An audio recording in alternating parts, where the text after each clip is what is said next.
ça serait plus utile au fond. Peut-être à la mode, l'exemplarité des élus, mais bon, c'est mal. Bruno, tu veux introduire ou t'as rien entendu, mais bon, on va dire bonjour peut-être.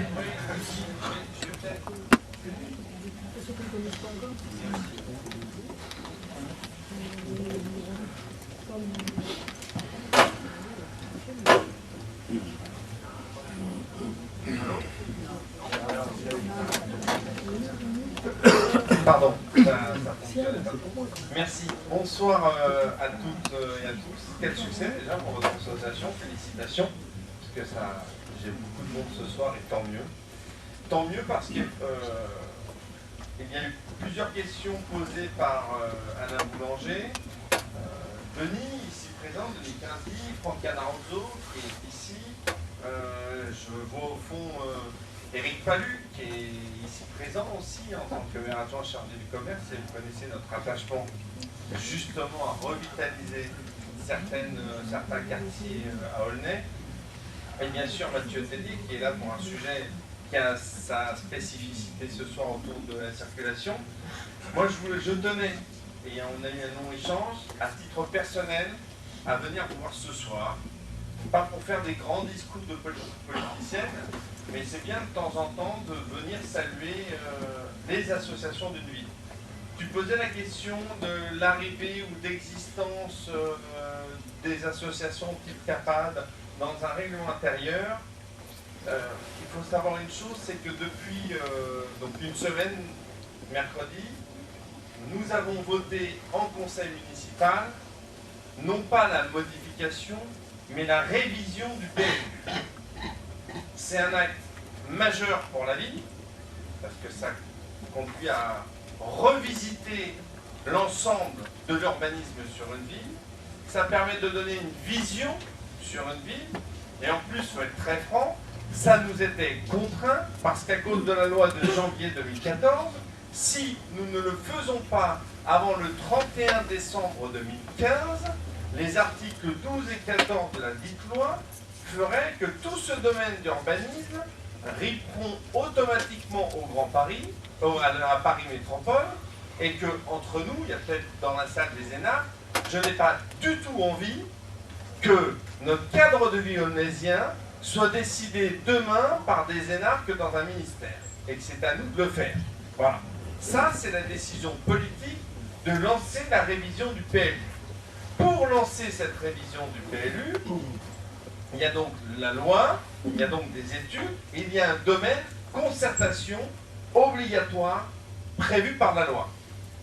Et c'est vrai que dans la délibération que nous avons adoptée mercredi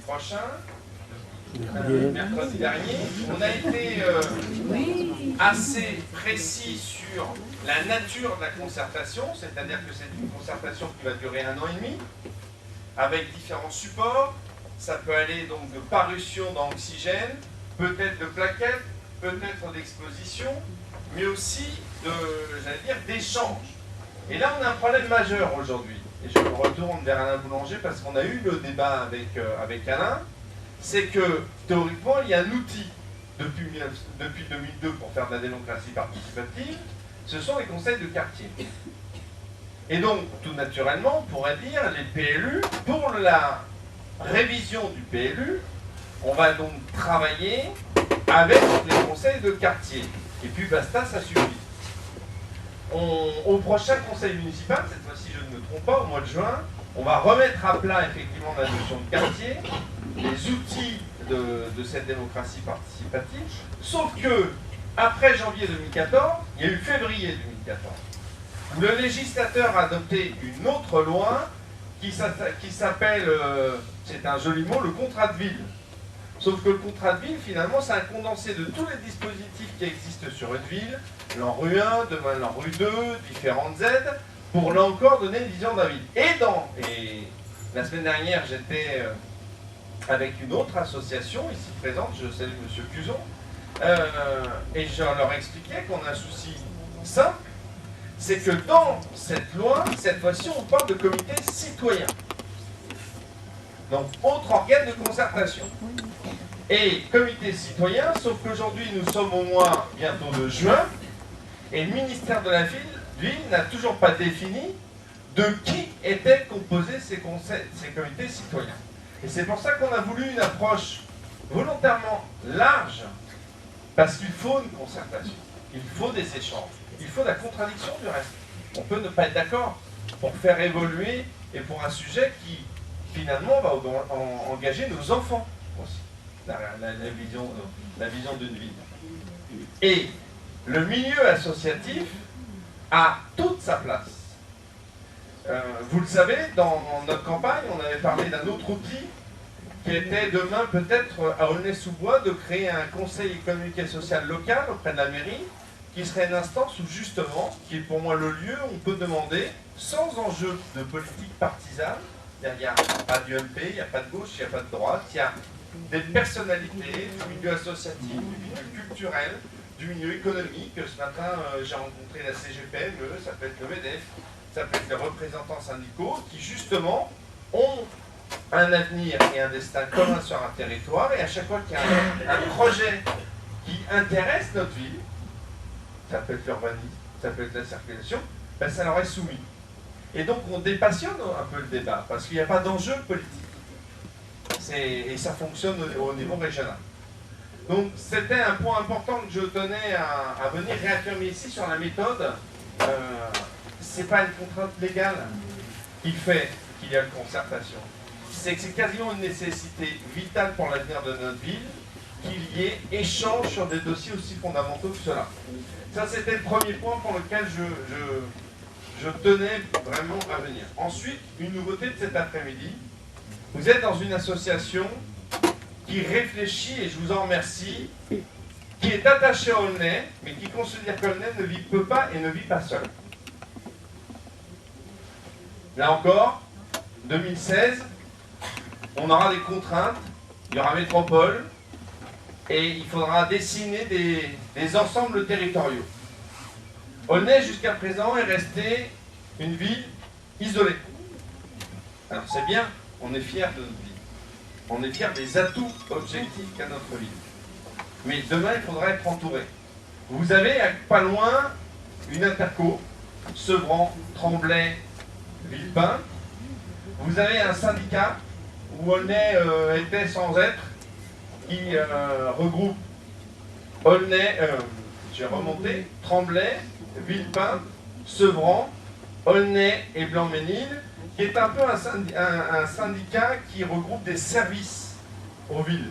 Ça peut être les déchets pour certaines villes, ça peut être le centre équestre, c'est un peu du transport, c'est demain, même si c'est pas très romantique, mais un futur crématorium au niveau de... Et donc, ces différents services sont regroupés sur un syndicat et on s'y est désintéressé. Et donc, depuis 15 h cet après-midi, je suis le président de cette structure, puisqu'effectivement, avec les villes voisines, on a décidé qu'Aulnay devait revenir au centre de cette structure pour préparer justement les échéances de 2016, où il faudra dessiner des ensembles de 400 000 personnes, et qu'on voit bien que très logiquement, il faut qu'on travaille avec nos voisins. Sur des...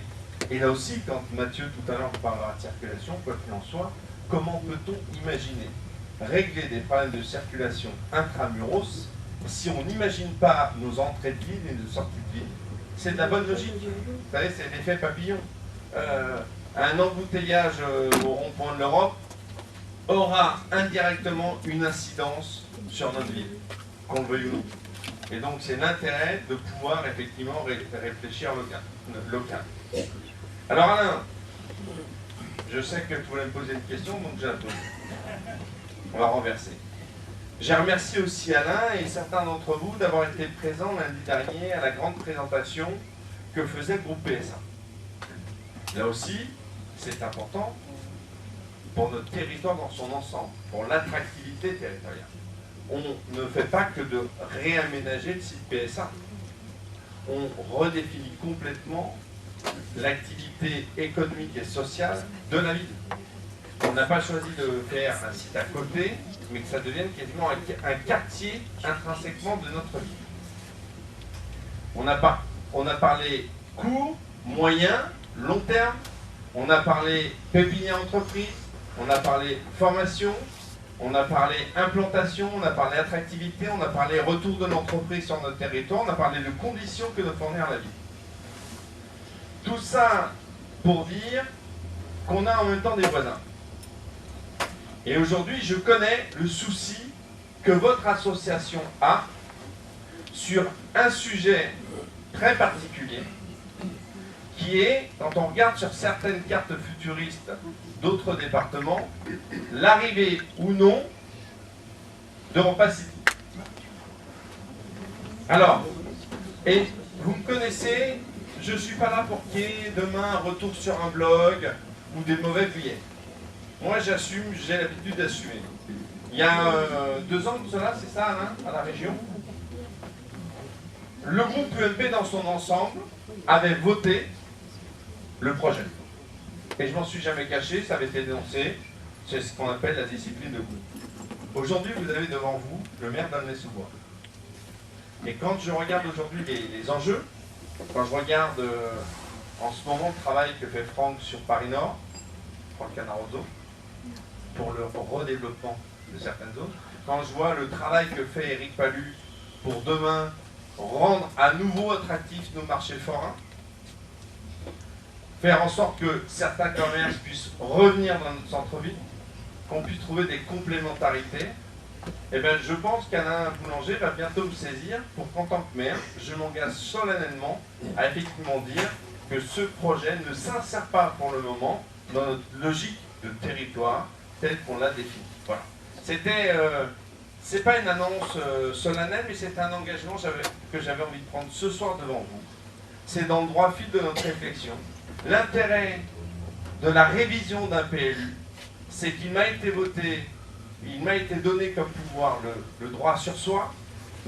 Donc, vous savez, tous les projets un peu moches qu'il y avait dans les cartons, ben, j'ai aujourd'hui un outil juridique pour dire stop là, on revoit ça, on rediscute collégialement, on voit comment ça s'insère dans un ensemble. Et de la même manière, on ne peut pas faire ce travail en dedans la ville si on ne regarde pas ce qui se passe en dehors. C'est l'optique du fait qu'on soit aujourd'hui à la tête du CEDPA, et c'est aussi l'optique de dire qu'aujourd'hui, tel que nous imaginons notre bassin de vie, notre bassin d'activité, ben, le projet tel qu'il nous est présenté par le 95 ne nous convient pas. Merci Alain.